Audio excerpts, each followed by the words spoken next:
পৌষ মাস মানেই চলছে প্রত্যেকটি বাড়িতে পিঠা বানানোর প্রস্তুতি।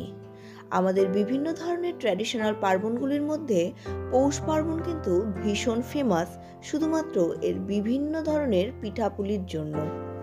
আজকে আপনাদের সঙ্গে শেয়ার করব তেলে পিঠা, তেলের পিঠা বা পোয়া পিঠা বানানোর সবথেকে সহজ একটি রেসিপি। আর এই রেসিপি আপনারা ফলো করলে আপনাদের বানানো তেলে পিঠাও হবে একদম লুচির মতো ফুলকো, আর ঠান্ডা হয়ে গেলেও একটুও শক্ত হবে না। যারা কোনোদিনই তেলে পিঠা বানায়নি বা যাদের কাছে তেলে পিঠা বানানোটা খুবই কঠিন বলে মনে হয়, তারাও আজকের রেসিপিটিকে ট্রাই করে দেখতে পারে। দেখতে পাচ্ছেন এখানে প্রত্যেকটি তেলে পিঠা কত সুন্দর লুচির মতো ফুলেছে আর এগুলো কতটা সফট হয়েছে। আশা করছি আজকের রেসিপিটি আপনাদের পছন্দ হবে। আজকের রেসিপিটি থেকে যারা তেলেপিঠা বানাতে ভয় পায় বা যাদের হাতে তেলেপিঠা ভালো হয় না, তারাও কিন্তু এতটাই সুন্দর নরম ফুলকো লুচির মতো তেলেপিঠা ভাজতে পারবে। প্রথমেই এখানে 1.25 কাপ খেজুরের গুড় নিয়েছি। তেলেপিঠা আপনারা চিনি দিয়েও ব্যবহার করতে পারেন, তবে এই শীতকালের খেজুরের গুড়ের টেস্ট কিন্তু সত্যি একদম অনবদ্য হয়।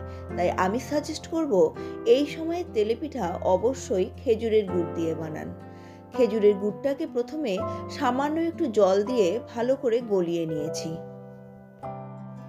এখানে নিয়েছি 1.5 কাপ আতপ চালের গুঁড়ো, 1.25 কাপ ময়দা আর সামান্য একটু বা 1/2 কাপ গুঁড়ো দুধ।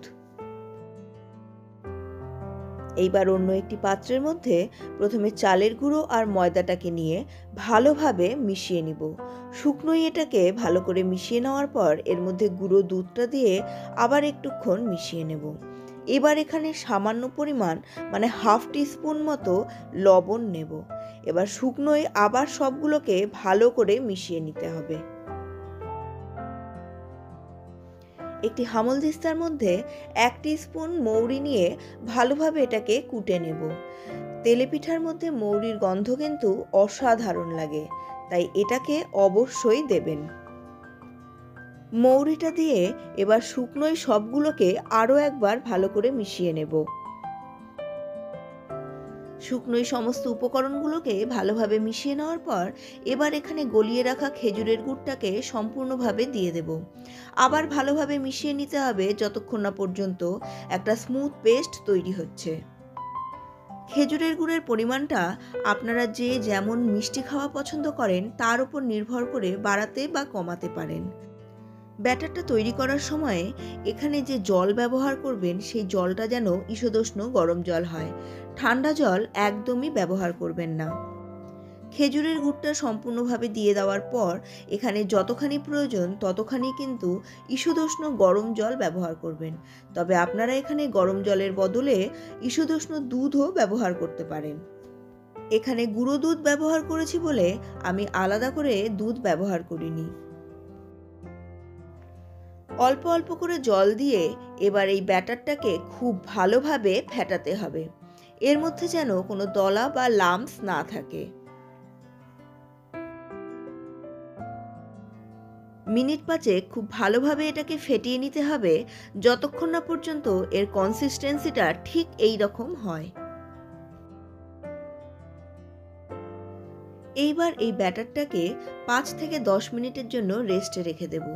এর ফলে এর মধ্যে যে চালের গুঁড়ো আর ময়দাটা আছে সেই চালের গুঁড়োটা একটু ফুলে উঠবে, এতে ব্যাটারটা আরও একটু ঘন হয়ে যাবে। 5 থেকে 7 মিনিট পরে আপনার যদি মনে হয় যে ব্যাটারটা বেশি শক্ত হয়ে গেছে বা অনেকটা বেশি ঘন হয়ে গেছে, তাহলে এর মধ্যে আরও সামান্য একটুখানি জল মিশিয়ে নিতে পারেন। দেখুন এখানে আমার ব্যাটারের কনসিস্টেন্সিটা একদম পারফেক্ট আছে। এখানে তেলটা গরম করে নিয়েছি। সরষের তেল ব্যবহার করিনি, রিফাইন্ড অয়েল ব্যবহার করেছি। এরপরে যে তেলে পিঠার ব্যাটারটা বানিয়েছিলাম সেটাকে ভালোভাবে ফেটিয়ে নিয়ে একটা ডাবু হাতার সাহায্যে 1 হাতা মাপে তেলে পিঠা ভাজতে দিয়ে দিয়েছি। তেলটাকে প্রথমে ভালোভাবে গরম করে নিয়ে গ্যাসের ফ্লেমটাকে মিডিয়াম হাইতে করে দেবেন। এতে তেলেপিঠাটা ভালোভাবে ভাজা হবে এবং ভেতরটা পর্যন্ত এর সুন্দরভাবে কিন্তু ভাজা হয়ে যাবে। খুব বেশি হাই ফ্লেম দিলে পিঠাটা ফুলবেও না এবং আউটার লেয়ারটা তাড়াতাড়ি পুড়ে যাবে আর ভেতরটা কাঁচা থেকে যাবে। আর প্রত্যেকবার পিঠা ভাজার সময়ে ব্যাটারটাকে ভালোভাবে একবার করে ঘুটে নেবেন। এতে ব্যাটারটা থিতিয়ে পড়ার কোনো চান্স থাকবে না এবং প্রত্যেকটা পিঠায় লুচির মতো ফুলে উঠবে।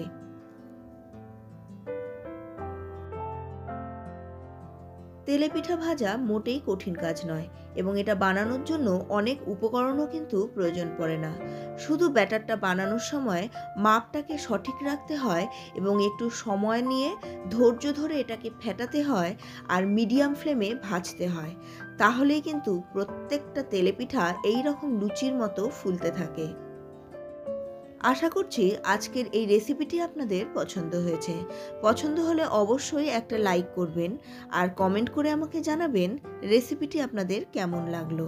রেসিপিটি ভালো লাগলে অবশ্যই শেয়ার করে নেবেন বন্ধুবান্ধব ও ফ্যামিলি মেম্বারসদের সঙ্গে, যাতে তারাও এই রকমভাবেই এবারকার মকর সংক্রান্তিতে তেলেপিঠা ভেজে নিতে পারে। আমার চ্যানেলে যদি আপনারা নতুন হন তাহলে চ্যানেলটিকে অবশ্যই সাবস্ক্রাইব করবেন এবং সাবস্ক্রাইব বাটনের পাশের বেল বাটনের অলে ক্লিক করে দেবেন। তাহলে আমার প্রত্যেকটি নতুন রান্নার নোটিফিকেশন আপনাদের কাছে পৌঁছে যাবে সবার আগে। আপনাদের সঙ্গে দেখা হচ্ছে পরবর্তী আরও একটি নতুন ধরনের রান্নার ভিডিও নিয়ে। ততক্ষণের জন্য সুস্থ থাকুন, ভালো থাকুন এবং অবশ্যই রেসিপিটিকে ট্রাই করে দেখুন।